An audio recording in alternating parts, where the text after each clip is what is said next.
The tramway is currently taking a sabbatical, but it's business as usual as we continue our look at the small world of Diecast Land Rovers.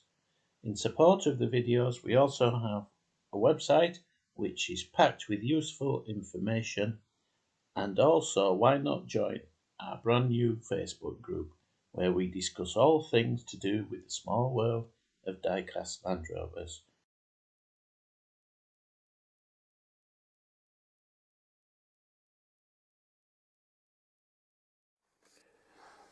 A new entry on the website has been the Freelanders. We've done the database for them, but they're so difficult to find in the UK. Seem to be more released in Europe, but the situation at the moment with the postage and the import duties and that since Brexit are making it rather an expensive exercise. Two that have turned up is Silver Freelander from Shuko. Its details have all been entered. Nice looking model, but there are a range of colours, but so scarce to get in the UK. The second one is this one that was unboxed, and sadly it's lost its spare wheel on the back, but you can see the design of it. Two types of wheels fitted to these. This is the later type with all the filled in detail, and then the earlier one has the spokes when I can get it into the camera. There we are. But we'll do a video at some point on these. We've done the two-door Freelanders, but I need to buy some more of these to make it worthwhile doing a video on these, but we will do eventually, but we'll just keep buying as and when they crop up. Over the years, Carrarama have made models for other people and have put their branding on, although they're just the basic models from the standard range. This one is no exception. It was made for Marks and Spencer's. Most people throughout the world will have heard of Marks and Spencer's. High street retailer here in the UK. I think they started in the UK and then spread throughout the world, but they've had hard times of late. But there was a time when they were producing, usually around Christmas, there was toy sets, etc. came out. This was a nice set. I don't think they did many others. When you look on the websites, we'll just adjust that down a bit for you. When you look on the auction sites, this set crops up. I've not seen a companion one with different models in. They're nearly out. These always feature the Red Cross Army ambulance, the camouflage Land Rover, and the blue pickup with frames. They can be had quite cheaply. I think at the moment they're going for about £15–16 in the UK, perhaps a bit dearer in other countries, but it's always worth keeping an eye out for non-Hongwell branded stuff. So we know that they did a set that I managed to get hold of recently for Hamley's Toys that featured some really hard to find casting variations, but these are just from the run-of-the-mill series. They must have sold a lot because they crop up fairly regularly. Just sometimes the clear plastic packaging can be quite damaged, and it seems to scratch quite easily, but there we are. A good way just to kick off your collection, that. And you don't need anywhere to store them because the packaging is the display. Right, let's see what else we've got for you. In 1982, Matchbox brought out in their 175 range this Range Rover based Carmichael Commando fire tender. I think it was intended as an airport crash tender, and this one's had a rough life. Somebody's had a rather poor attempt at repainting it, but it's kept all its wheels, stayed in one piece. Quite an unusual model, this.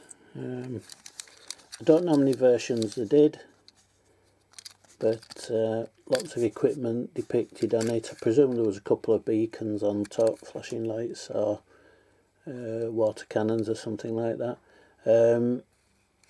But the six-wheeled Range Rovers were not a common sight here in the UK. Very few.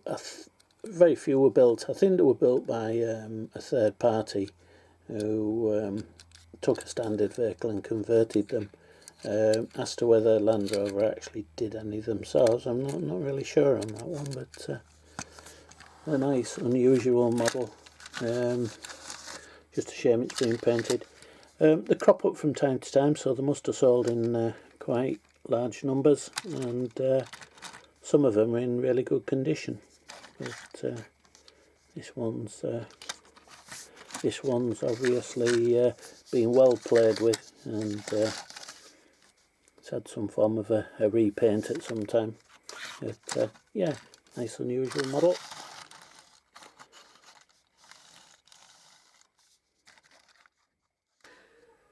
Right, something a little larger.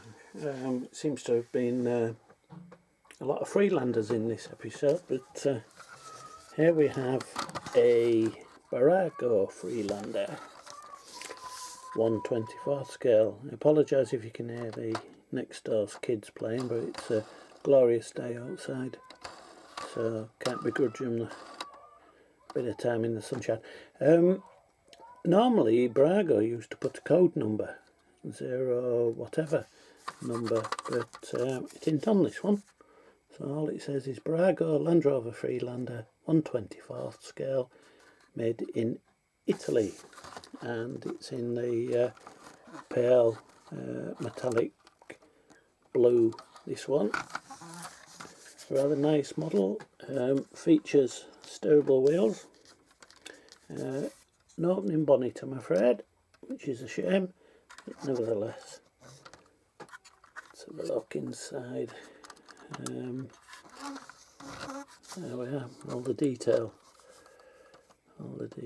even the pedals, etc. Very nice model.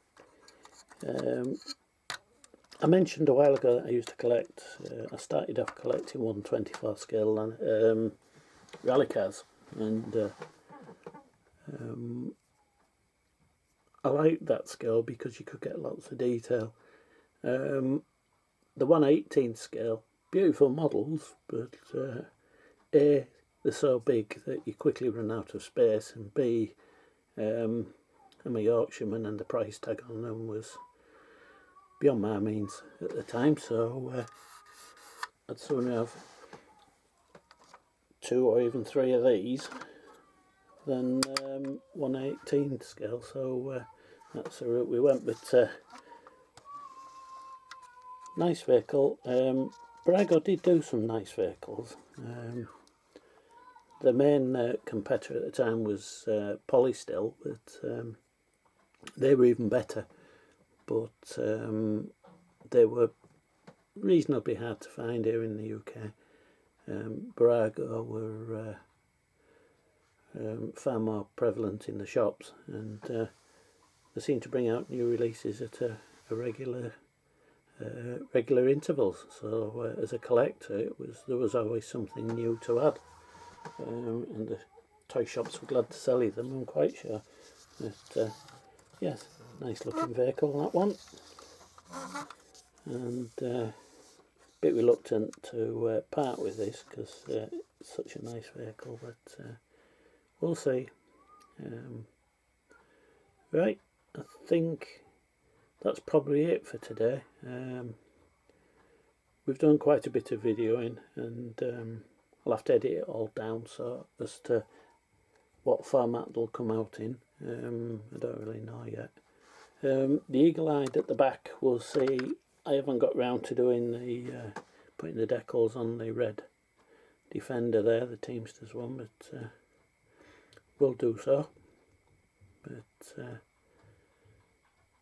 being back at work like I am at the moment, it takes up all your time.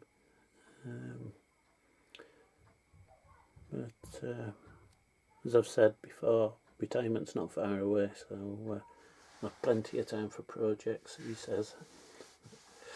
Right, until the next one, happy collecting.